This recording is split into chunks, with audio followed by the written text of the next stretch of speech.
have Tito Fojo give that talk. Okay, and so Krastan asked me to do this. He actually asked me to do this on Monday. And and he didn't give me very specific guidance and kind of left it up to me. All I know is that Krastan likes things to be edgy, so I thought I would do it that way. In talking about aging and cancer, so he did kind of throw out, we don't want to know some things, and some of the things that you don't want to know is that, for example, clinical trials generally enroll patients that are much younger than the general population, that the majority of patients that have cancer, in fact, are elderly. Therefore, the clinical trial data has usually very little applicability to the elderly patients. And when you're looking at clinical trial data, for example, you have to say not only that an older person got the disease, but then when they come, they often don't tolerate drugs as well. You have to give them less drugs. So it's very complicated when you're talking about aging and cancer, but that was not what I was going to talk about. I actually thought this would be easy. It's something I've been thinking about and doing some work myself, but I thought surely there's a lot of literature on this and it should be pretty straightforward. So by way of just starting, I said, okay, I'll Google aging and cancer. And you actually get... The what? Keep talking, but I'm going to try to get you, sir. Okay. There's somehow full screen there and partial screen there. I don't know how it did that. So you Google aging and cancer, and you get the UK, Cancer Research UK website, and it says aging is the single biggest risk factor for cancer. There we go. And this is because the longer we live, the more cancer-causing faults we accumulate in our DNA. So I thought, okay, yeah, I think I've heard that before. I just need to get to the bottom of the data. I did some further searching, ended up again at the Cancer Research UK site. And then it takes a long time before enough mutations happen.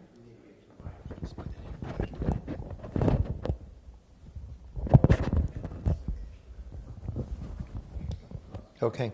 It takes a long time before enough mutations happen for a cell to become cancerous. This is why most types of cancers are more common in older people. There has to be more time to be exposed to carcinogens and more time for accidents to occur when cells reproduce. And so I thought, okay, yeah, I've heard this before. I hear it all the time. And if you look some more, you see the same thing over and over again. So I said, okay, let's get beyond the Cancer UK site and let's get to some of the data. Well, the Cancer UK site has this. It has the male rates and the female rates, and you can see that in the bar. In the graph, and male cases and female cases, and you can see that in the bar. Although the female cases, as you can see, are dropping. The incidence is lower. The number is increasing, but it's just that a lot more females are living longer, so that's why the rate stays lower. So certainly for starters, there's a difference between genders, between male and females. Anytime we see something like that, you think of something that is, sex hormone related, but not much is said about this. And then, for example, this is another set of data in pancreatic cancer. And you can see clearly that as far as pancreatic cancer, you're okay until you get past 50, and then there's a pretty rapid rise, and there's still uniformly lethal disease. So if you look at the American Cancer Society data, they have here the cancer rates from birth to 39, 40 to 59, 60 to 69, 70 and older. If you look, for example, at prostate cancer, you can see that between birth and 39, you're not going to get prostate cancer, and that this increases rapidly, and by the time you get to be 70 and older, that's up to 12. But breast cancer, for example, you can see that it rises quickly between 40 and 59, and then until you get much older, certainly from 40 to 70, the rate of breast cancer is pretty constant. But where I got to thinking about this was this data that had been published by the Johns Hopkins group when they first started looking at mutations in cancer, which to me was really interesting. Initially, they published colorectal cancer and breast cancer. And I remember looking at this, and the number of mutated genes in the average breast cancer patient was 1,026, and colorectal cancer was 769.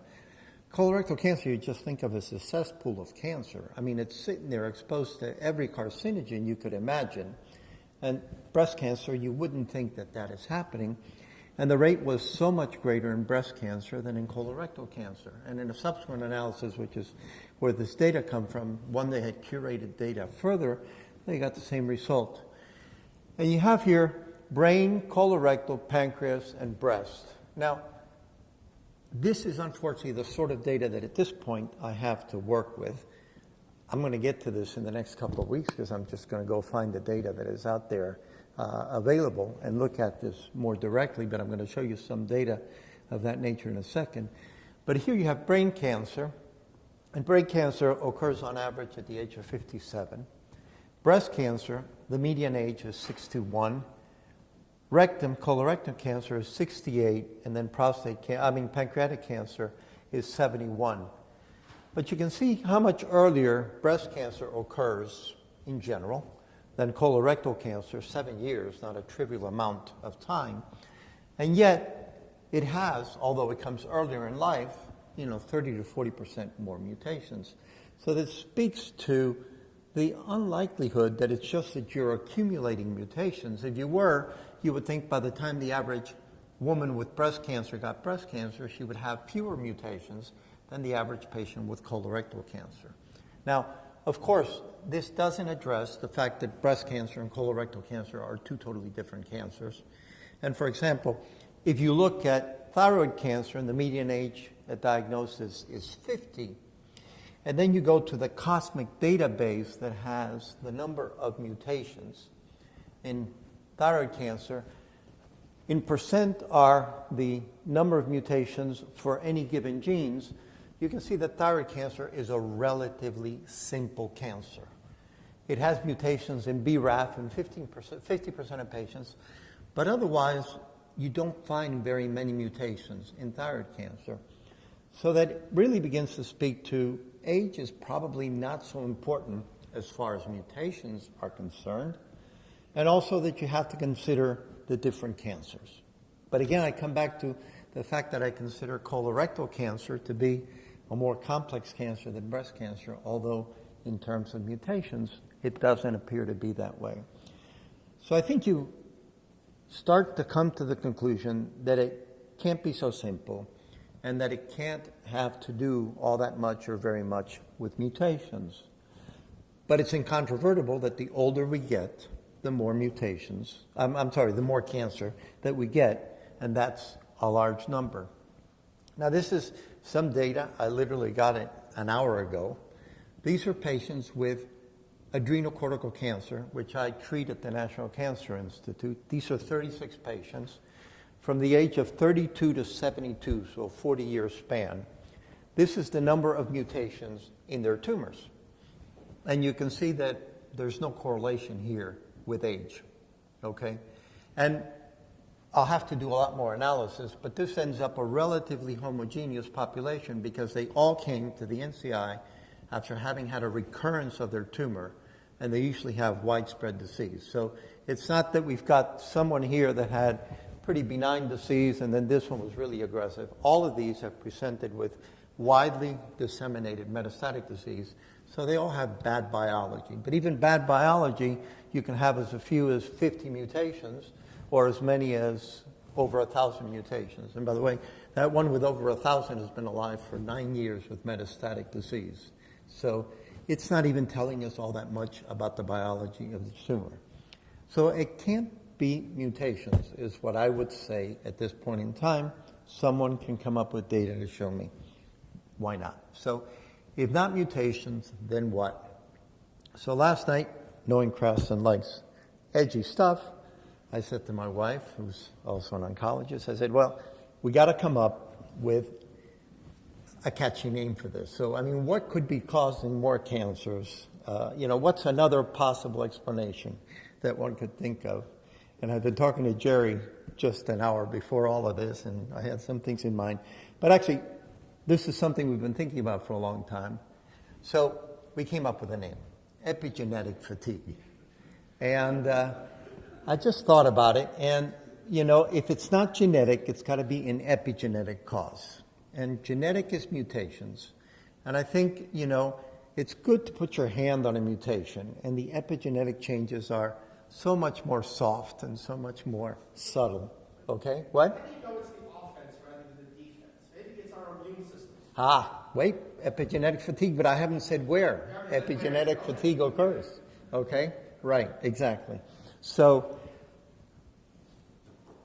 so in epigenetics, we used to think that, okay, here comes one gene, it totally unwraps and unravels, and then it gets transcribed.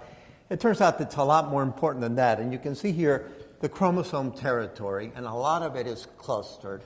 And we generally think now, it's generally thought that there's transcription factories that are basically reading the genes that are just out there available to be read. And there's a lot of reasons to think that this is where rearrangements occur and everything. And actually, this next picture, my wife points that out. She says, it's like trying to find a bicycle, in one of the parking lots in the Netherlands and trying to find the gene that you're supposed to transcribe. It's a really complex thing. But that all of this is kept in check for so long, for all of our lives, by epigenetic modifications is really mind-boggling to me anyways. And that it would have such great fidelity that it would occur. So is that possible? I mean, I think it is if you start to look into it and you think about it. So SIRT6 is a histone deacetylase. And actually, it has any of a number of functions. And that's not what's critical here. But there's actually been a mouse that has no SIRT6. And when you look at it, notably, the SIRT6 depleted cells and tissues are highly glycolytic, which is reminiscent of the Warburg effect in tumors. So that actually, by impacting SIRT6, which is impacting histone acetylation, which is an epigenetic change, and which I could see happening over a long period of time in our lives, you end up with what we now know is true about all tumors, that they have this Warburg effect, that they use non-TCA cycle mechanisms as a way to generate energy. So accordingly, SIRT6 has been recently shown to function as a tumor suppressor through its ability to lower the high rate of glycolysis or Warburg effect in cancer. So SIRT6 is not doing that. It's by not functioning and by not affecting an epigenetic regimen on the chromosomes that it's leading to this happening. So you could see that an epigenetic change could actually set up a milieu which is very pro-cancerous, and then all you would need would be a couple of mutations that have gotten there, and now it's ready to go. So SIRT6, that's been actually, so the thing to remember here, this is in cell. So that data is always suspect because a lot of data in cell is never corroborated. But I think this data is actually true. Or if corroborated, it certainly has no relevance to the human situation, but only to that very precise model that has been studied in cell. Okay? But actually, this data turns out to be good, and these are these seahorse assays where you're looking at the knockout in blue and the wild type, and this is looking at oxygen consumption. And under normal conditions, the wild type that has normal SIRT6 is using a lot more oxygen than the knockout. And then when you poison, in this case with two different drugs, the mitochondria, you can see that they both then use the same amount of oxygen. So it's not that they're not using any mitochondria, but they're using a lot less, and there's this Warburg effect going on. So you could see that modulating epigenetics could set up a very pro-carcinogenic environment. And then there's this RAS-GRF1, which is a protein that interacts with RAS, and it's shown here, and it's actually associated with insulin and IGF-1. It's actually a gene that is imprinted, meaning that it's methylated, and it's functional or not functional, depending on the state of methylation. And there's evidence that demethylation occurs, and that this can change its function. So I could see that over time, there would be, again, a change in the epigenetic milieu that could happen as one got older and could lead to cancer. Now, the immune system, if you look at it, all of these, which are important immune factors, you can see that there's tons of epigenetic modifications that occur. So certainly it could be that you could see over time an alteration in the immune system, or it could also be independent of this. Our immune system gets poorer as we get older, and then we would get more cancer simply on that basis. But I think that we can say in my opinion, with some degree of skepticism, that it doesn't have to do with accumulating mutations over time, that that's not why we get more cancer as we get older. And so that was it by way of throwing it out there. I suspect this can all be modeled at some level, and the data is, I think, out there already, and all we have to do is get it and crunch it. So.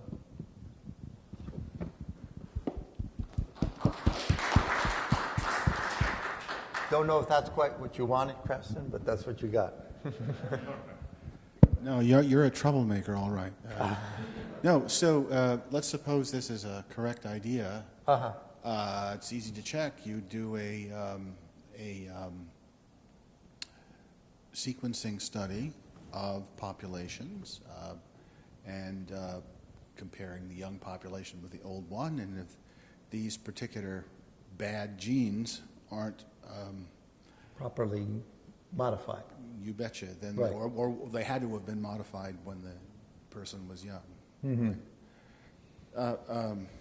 The only thing about that is that I don't know that we know which are those genes. We think we know, but a lot of cancers you look, it's like P53, which is bad, but just a fraction of cancers have it. But no, I agree with you that it should be, at least in some tumors, it should be doable. Yeah. Now, doesn't this, let's suppose you're right, I have no idea if you're right or not, but suppose, wouldn't this rather do a number on the theory about why we have telomeres? So, I don't know. Would it do a number on why we have telomeres? I'll let you guys answer.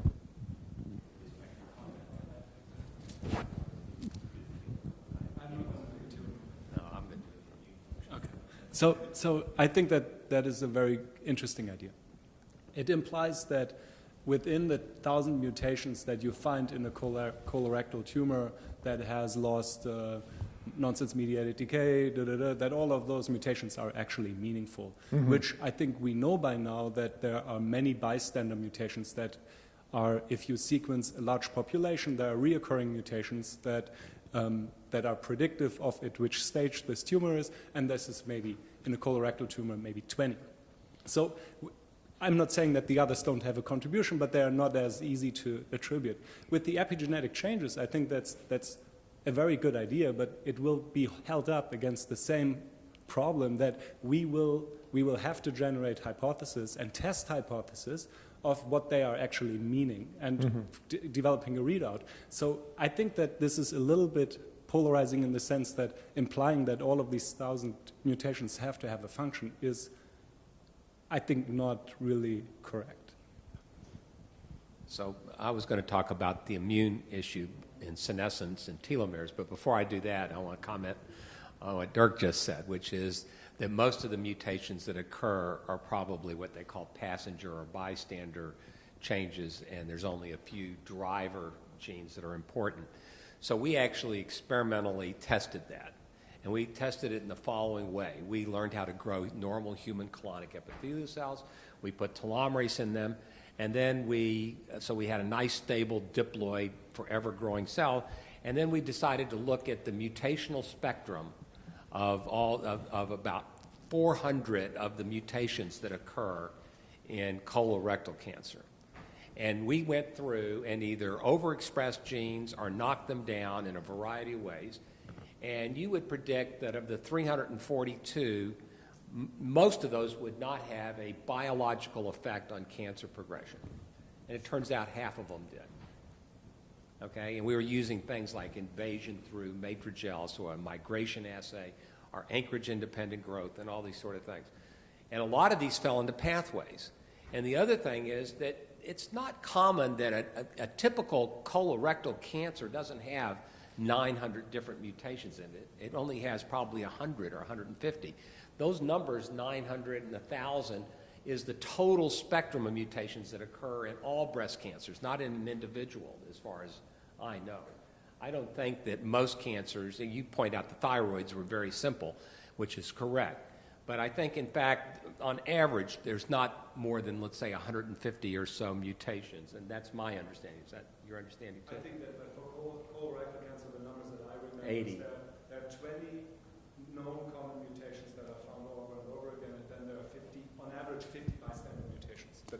Right, so those mutations, in fact, were the number of mutations. So there's What this you're type talking about is of- what people then, what people then, have decided are important and unimportant mutations, which, Well, I think we You just know, have to it's be a little bit careful of not, looking- yeah, not I to mean- assume that these Right. things that we call unimportant mutations are in fact not important. Right. But I agree with you. You can have a huge genomic load, a genetic altered load, and not have cancer.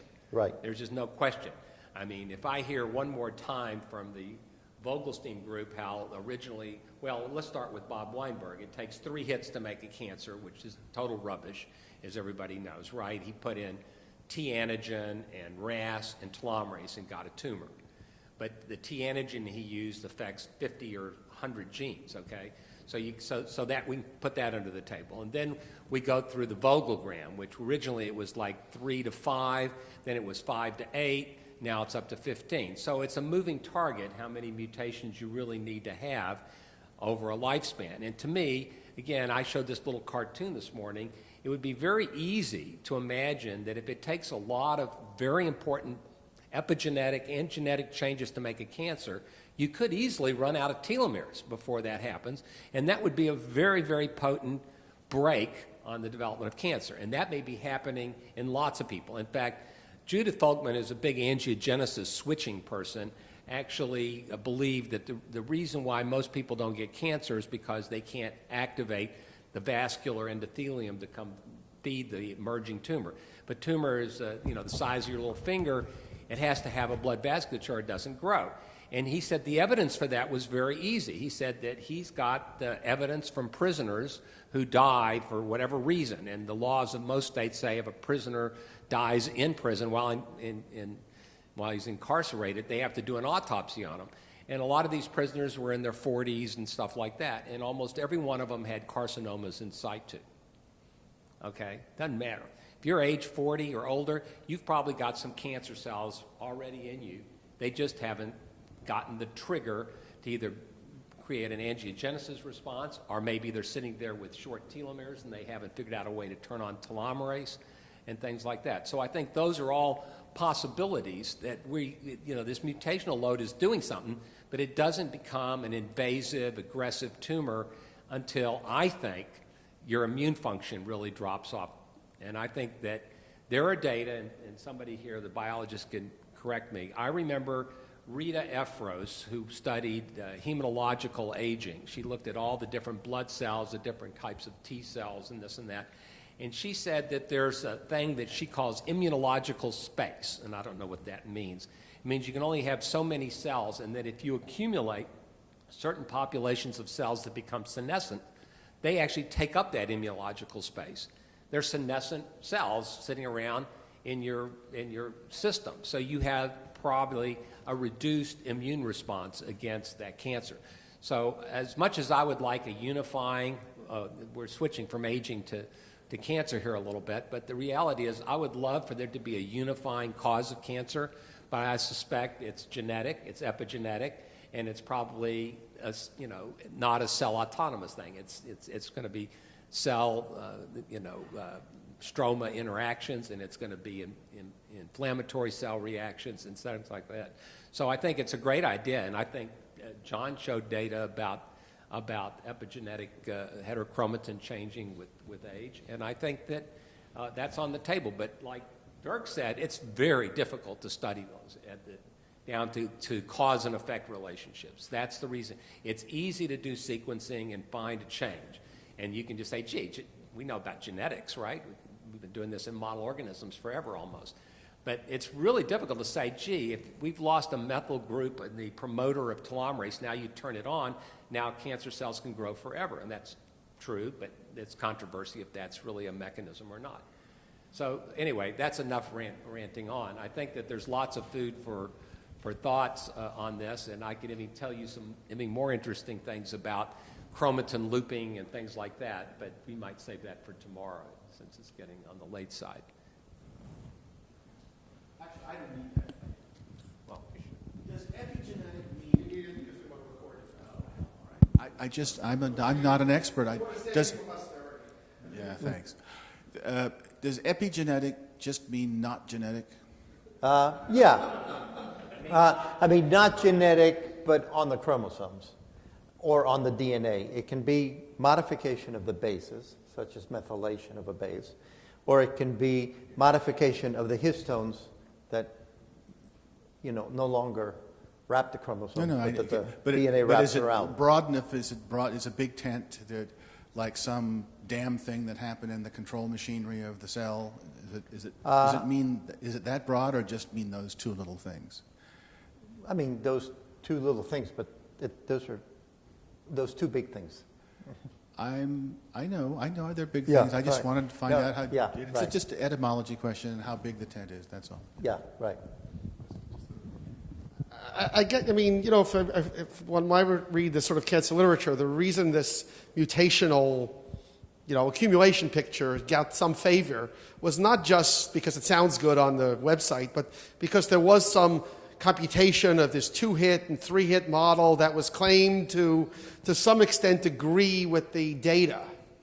So if you want to say, okay, well, anyway, we need more than 3 hits anyway, so then that would mean that model would not agree with the data anymore. But then, of course, it's in your whatever.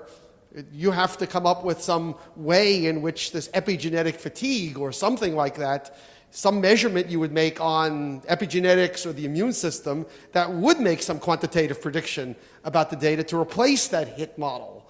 And I understand you haven't done that, but I'm suggesting that is something that needs to be done in order for that to be taken to the next level of seriousness. I mean, that's why I chose to present it this way, because I thought that's the kind of thing you all would be interested in. But, yeah. Is the observation that it's epigenetic fatigue could be the cause imply that you have much less chance, or the problem is a lot more difficult to control than if it were, say, largely genetic and that you rule out? Because I don't really know, and I don't understand the extent to which there are these epigenetic changes and how they would correlate with onset and I mean, I think they propagation. would be as difficult to control as trying to control the occurrence of mutations. I think that it would be both equally difficult. I just want to mention one really interesting observation. There are two de novo DNA methylases, the DNMT3A and DNMT3B. And if you cross that into a mouse strain that will develop gastrointestinal tumors, APC-min, then they have actually opposing phenotypes. And so that is something that is kind of puzzling, where I think there is a contribution to it, or there is room for an epigenetic fatigue. It's just not very well defined of what it means, right? Because the tumor will divide more, so there is more of a burden to maintain chromatin marks. So it could be, again, a bystander and effect where we have to develop hypothesis of how to test them. That's my argument. I just want to say one thing about the min-minus mouse model that people don't often know. It's a lousy model of intestinal, it's a good model of intestinal tumor. It's a lousy model of colon cancer. And in fact, a little known secret, not well known secret, is that if you feed those mice high dose antibiotics, the tumors go away. So, I mean, I just think you got to be careful when you say there's everything depends on the model system that you're looking at. And so I think that you could explain that entire model by saying that you've got epigenetic fatigue of some immune cell, and when you then methylate or change the methylation, you can reverse the whole phenomenon. And besides, I'm getting scientific fatigue here. All right, we'll keep pushing it for a little bit more. Hi, Alan Perelson from Los Alamos. I apologize, I got here only about a half hour ago. In terms of acetylation, at least, I mean, that just like shortening of telomeres, it can be reversed. There are deacetylases. So it's a reversible process, unlike a mutation, which is generally more permanent. So I was curious as to how you sort of account for that, or do you also need mutations in the deacetylases to sort of make this work?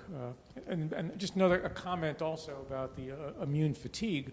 I mean, there are other examples, and if you look at people or animals that have been immunosuppressed after transplant, there is an increase in solid tumors that has been shown. Not all tumors, but there are some classes that tend to have increases.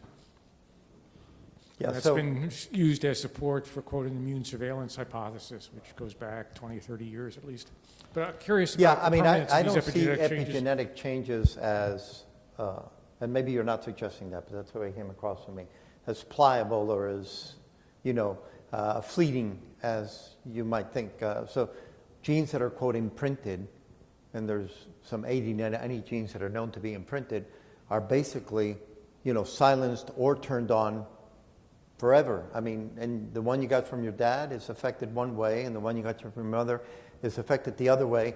And cells divide, and that's part of the memory that Right, they but know that has to do with methylation, doesn't it, rather than the acetylation, because the histones are much more dynamic, is what I'm saying. Right. So I was particularly interested in the Yeah, I mean, and I histone think, type modifications. so acetylation, are you talking about acetylation of chromatin, of histones? Yeah, I mean, I think there's some redundancy to that, which is why I think it's not as easy to overcome. I mean, you end up acetylating any number of residues, and the more you acetylate, the greater the effect. But I think that there's some, built-in redundancy that sort of makes it happen. Or makes You it probably constant. also know that histone deacetylase inhibitors, so you're trying to increase the level of histone acetylation, is actually used clinically to treat a number of cancers. So it's Yeah, an actually- approved anti-cancer therapy. Right, not the brag. The drug that was approved by, The drugs. it was developed by my wife, actually. And she got 2 FDA approvals for it. So, yeah. And I have a kind of out left field question. Uh-huh. So, I'm told whales get almost no cancers, so which I believe is true. Do they must suffer mutation? I mean, Yeah. isn't that a test of somehow this, that you can have lots of mutations but not get cancer? yeah. So I don't know. All I know is we need a really big MRI to put them in there and figure out if they've got cancer or something.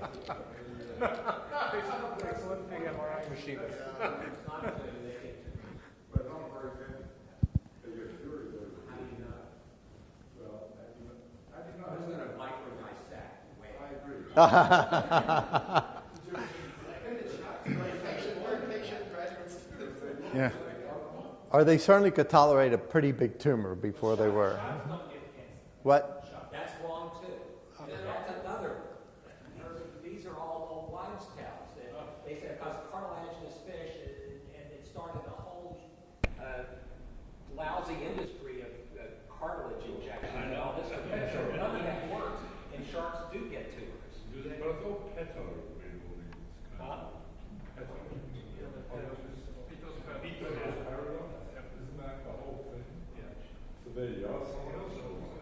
Yeah. They do get cancer, but not proportional to their mass.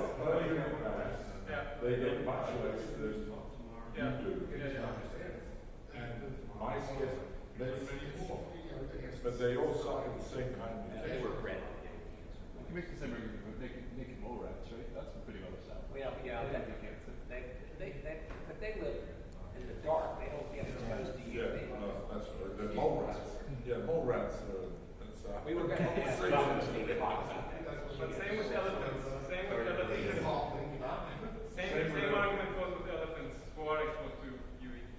But to conclude from that mutations don't lead to tumors, I think is one interpretation, but it could be that, as you just said, immune surveillance plays a big role, so immune surveillance could be better clearance. All of that, I think, is not clear, and so it does not mean that mutations. No. Mutations are important in the development of tumors. So, yeah, without a doubt. I mean, but nowhere, as we think we understand it, because I showed, BRAF mutations in thyroid cancer. They're obviously etiologic, but doing something about it does nothing to a patient. If you inhibit BRAF, the patient's tumor continues to grow. So it just, there's tons of it. But no, I'm not arguing that mutations cause tumors. No. I was just saying, trying to provide an explanation why, when you get to be 50 or 60, that rate of cancer increases. But no, yeah. And just adding to the complexity of that. Well, the question is a recapitulation of my first one, so that closes. Right. What I'm hearing, I think, I want to ask as a form of a question. Right. Am I hearing the following thing correct? So What I'm hearing from the audience is a conversation about what kinds of memory that a cell might have different from the genome. And the thing that you put on the table was that some of those memory effects that are known to exist might be a major player in cancer. In other words, that cancer is a disease of aging, of the change, a memory effect in the cell that isn't necessarily totally genetic. Did I catch it correctly? All right. Yes. And then there's a subsidiary question, which is a kind of cosmic one, or where are the memory effects in cells? So we're having conversations in the hall about taking a somatic cell and pouring chemicals on it and turning it to a stem cell. Now that's a change of the memory state that has nothing to do with either methylation or change in the structure of the chromatin. Okay? It has to do with some sort of switch setting in the cell. And that was the thrust of my question. So there are very defined epigenetic changes. I don't know what they are. So the acid makers make up. Let's agree on that. We don't talk about acid for it. We talk about reprogramming. Actually, I want to fellas. I merely want to point out that there's some confusion about where the memory resides. That's all. Yeah, and I And- think that people who yeah. work in epigenetics would tell you that memory resides in epigenetic modifications. And I'm not quite sure why you are so reluctant to this, that you're willing to accept that one out of the gazillion cells that are in our body would acquire a mutation that renders her, that renders her a cancer, and that one cell in the body couldn't all of a sudden just run out of steam with regards to epigenetic changes, or that one of the imprinted genes somehow, when cell division occurs, is no longer imprinted. I mean, it's a mystery how that happens. Why would that not happen? It has to happen. And that could then cause cancer. I showed you the CERT to show you that a mutation in that could generate a cell that is now undergoing a Warburg effect. But at the last meeting with the Organized Physics in Cancer, Ken Pienta showed a lot of data where he cuts the bones of prostate cancer people that died from something else. And he showed this micrometastasis all over the bones that never developed into a cancer. So there is something that, and these cells obviously are coming from the main tumor, so they have all the genetic mutations, but they don't grow. So something happens in the future that make these cells in some patients start growing, causing death. But by the way, that's not what this was about in any case. That's a different topic. This was about why do the elderly get more cancer? And I don't think, right. No, this is exactly what you were saying. Uh-huh. These cells have the same genetic mutation, but they don't progress to cancer. Right. Yeah, so Vogelstein would tell you, well, you didn't have enough hits. And that's fine, but the hit could be an epigenetic hit. Right. And I know you agree. I was not, right. Right, exactly. Right. Right. Yes, right. So, okay. Okay, well, let's thank Tito. Okay. for a good talk on that.